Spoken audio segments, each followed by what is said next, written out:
தமிழ் தேசிய உறவுகள் அனைவருக்கும் வணக்கம். தற்போது பார்த்தீங்கன்னா, ஒரு பயங்கரமான ஒரு வீடியோ ஒன்று பார்த்தேன். அதை பார்த்த உடனே கண்டிப்பாக உங்கள் எல்லார்கிட்டையும் ஷேர் பண்ணணும்னு தோணுச்சு.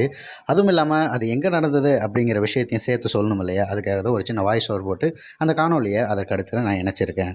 இந்த விஷயம் பார்த்தீங்கன்னா, நேற்று 15/8/2022 அப்போ அந்த நீலகிரி மாவட்டம் சேரங்கோடு ஊராட்சியை சார்ந்த எருமேடு அப்படிங்கிற ஒரு பகுதியில் ஒரு கிராம சபை கூட்டம் நடைபெற்றிருக்கு. அதில் நாம் தமிழர் கட்சி கூடலூர் சட்டமன்ற தொகுதி துணை செயலாளர் சூரியதீபன் அவர்கள் பேசியிருக்காங்க. ஸோ அப்போ பார்த்தீங்கன்னா, இது வரைக்கும் 240 கோடி அளவுக்கு ஊழல் நடந்திருக்கு அப்படின்னு சொல்லிட்டு ஒரு விஷயத்தை எல்லோரும் முன்வைக்கிறாங்க. அது முன்வைக்கும்போது அதற்கான அறிக்கை வேணும் இல்லையா? நீங்கள் வெள்ளை அறிக்கை கொடுத்துட்டு எதை வேணால் பண்ணுங்கடா அப்படின்னு சொல்லிட்டு ஒரு காவல் அதிகாரி இருக்கும்போது அதற்கான அந்த ப்ரூஃப், அந்த காப்பீஸ்லாம் இருக்கும்ல, முதல்ல அது எங்கே எத்தனை தேயிலைகள் போயிருக்கு, எத்தனை மூட்டை போயிருக்கு வந்தது அப்படிங்கிறதுக்கான அந்த விஷயத்தை எடுத்து கொடுங்கடா அப்படின்னு சொல்லிட்டு அவர் கேள்வி கேட்குறாரு. உடனே பதறி போயிட்டு அந்த போலீஸ் அதிகாரி பார்த்தீங்கன்னா, அது இப்போ உடனே எடுக்க முடியாதுங்க அப்படிங்கிற மாதிரி அவர் திணறது. நிஜமாக அந்த காட்சியை பார்க்கும்போது பயங்கரமாக இருந்துச்சு. உடல் செலுத்துதுன்னு சொல்லுவாங்களே, அந்த மாதிரியான ஒரு பயங்கரமான ஃபீலு. ஏன்னு பார்த்தீங்கன்னா, இந்த மாதிரியான ஒரு விஷயம் நீங்கள் திமுக ஆட்சியிலையோ இல்லை அதிமுக ஆட்சியிலையோ பார்க்க முடியாது. இது எங்கோ ஒரு இடத்துல, நம்ம ஏதோ ஒரு இடத்துலேருந்து இந்த காணொலியை பார்த்துக்கிருக்கோம்.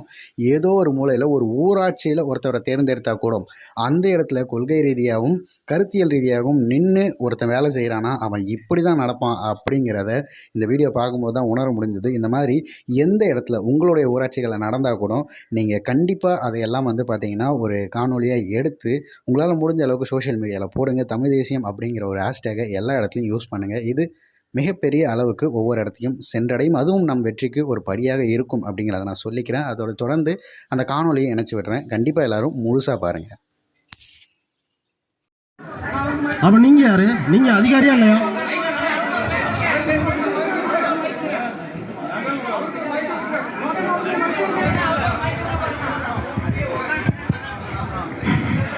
இல்லை, நகல் ஆஃபீஸில் இருக்குது, ஆனால் இங்கே வரும்போது எடுத்துகிட்டு வரலைங்க. அதான் வாட்ஸ்அப் பண்ணி விட சொல்லுங்கள்.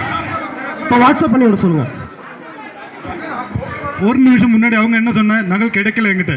இப்போ சொன்னது ஆஃபீஸில் இருக்கு, மறந்துச்சு. இல்லை அது வாட்ஸ்அப், அது ஒரு பெரிய நகல். ஏன்னா 2024 வனத்துறையும் தேயிலை தோட்டக்கழகம் போட்ட ஒப்பந்தம் முடிஞ்சிடும். மறுபடியும் இவங்க என்ன பண்ணுவாங்கன்னா, அந்த 2024 அப்புறம் அந்த எக்கோ சென்சிட்டிவ் ஜோனை கையில் வச்சுக்கிட்டு இந்த மண்ணில் இருந்து அனைவரும் வெளியேற்ற முயற்சி தான் பண்ணுவாங்க. இங்கே மலையாளி தமிழர்கள் அப்படிங்கிற வேறுபாடெலாம் இல்லை. நம்ம எல்லாம் மக்கள், இந்த மண்ணில் வாடுற மக்கள் நம்ம இருக்கணும்னா இந்த செக்ஷன் 17 இந்த எக்கோ சென்சிட்டிவ் சட்டத்தை கழிச்சு போகணும். நீங்கள் இப்போ வாட்ஸ்அப் பண்ணி சொல்லி எல்லாத்தையும் நகல் நான் எடுத்துகிட்டு வரேன். இப்போ காமிங்க நீங்கள். இல்லை, கொஞ்ச நேரத்தில் நான் இப்போ எடுத்து எல்லாத்துக்குமே காட்டிட்டு வரேன்.